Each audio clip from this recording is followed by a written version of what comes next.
Hey guys!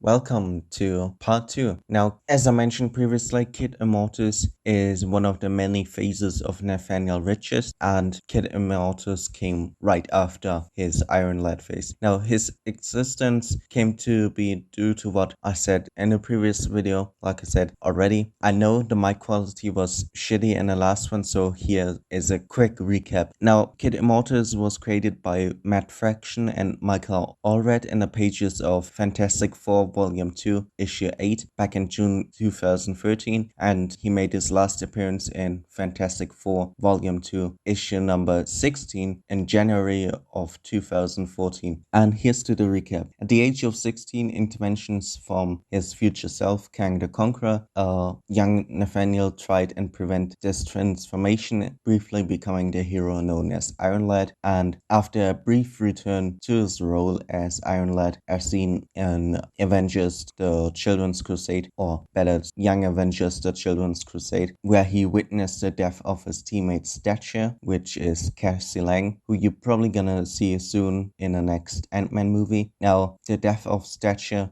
filled Iron Lad with grief, and because he had been in love and they had been a couple, he decided to return to the time stream. Eventually, he decided to become a villain earlier in the timeline and began searching for his own destiny. Now, during this, again, one of his future selves approached him kind of, and Nathaniel adopted the identity of Kid Immortus. Now we get to Ravonna Renslayer, who was at that point also still very young, and she took Kid Immortus under her wing and revealed that in one of the possible futures or realities, Kang had formed an alliance with Doctor Doom and Annihilus. Annihilus is a big bug wizard or bug creature. I'm pretty sure you're gonna see him in the future too in Guardians of the Galaxy video or stuff like that. Now, Doctor Doom is a very big player in Marvel Comics, and so is Annihilus.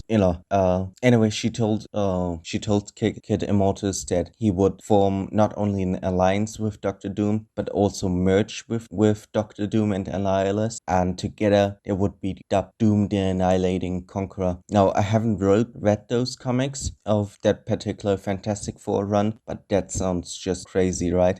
This creature slew most of the Fantastic Four of that future, except for the Human Torch, alias Johnny Storm, who managed to escape back to the past of Earth 616. Not his own past, but that of Earth 616. Sorry, it's late. I don't know what I'm messing with. Now, Kid Immortus and Ravonna traveled back in time to form an alliance with Doctor Doom. Earlier in the timeline, there's a running theme with Kang that he tries to do stuff way before he originally did them, thus creating a new timeline every time. Multiversal theory. So in Marvel, every time you do something, you don't change your own future, but create a new timeline with those changes. And also every piece of media is located in its own time stream. Where was I?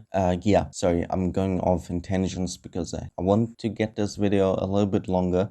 Anyway, they tried to form an alliance with Doctor Doom, convincing him that this merger could not only destroy all of his foes, who at that time were lost on a mission through time and space, but the standard Fantastic Four had replacements originally Doctor Doom was, let's say, unwilling to form an alliance with Kid Immortus and Ravonna until that old Johnny Storm arrived on Earth 616. Now, later to this party, a teenage Annihilus allied himself with Kid Immortus and Doctor Doom to obtain the Cosmic Control Rod, which is an item that is too complicated to explain for this video. But anyway, the three supervillains joined together to obtain the Cosmic Rod and defeat the second-hand store version of the Fantastic Four, because during this time, well, they were absent, and so the Fantastic Four consisted of Ant-Man, Medusa, Miss Thing, Luna Maximoff, Alex Power, and She-Hulk. And when I say Ant-Man, I mean the Scott Lang version, Cassie's father. Kid Immortus continued to pressure Doctor Doom into merging themselves, but Doom remained unconvinced.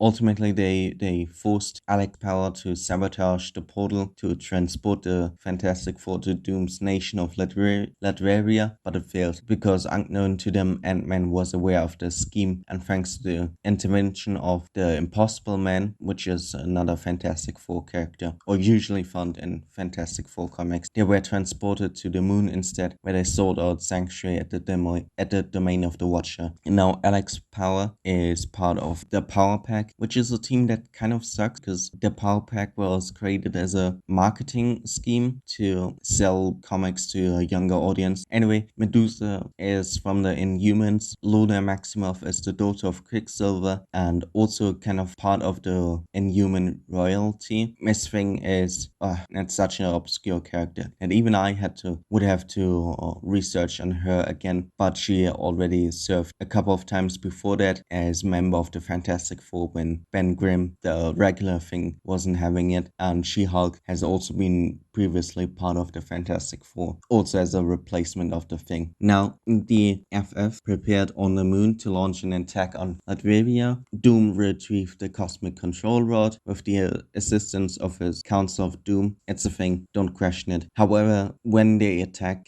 finally came, Doom still refused to merge with Kid Immortus or Annihilus, deeming them both inferior, because that's Dr. Doom for ya. A man so eager in his quest for power that he abandons his allies quickly if he knows a way to get even greater power. And I mean, he had now the Cosmic Control Rod, so what they can do to him, no.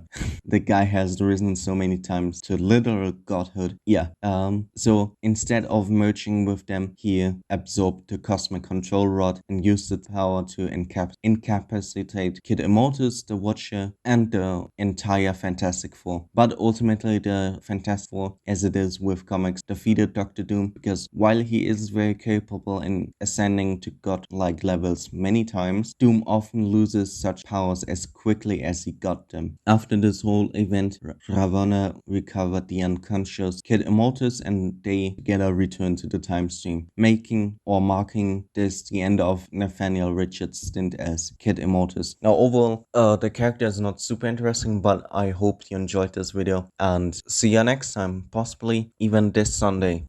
Bye, have a great time.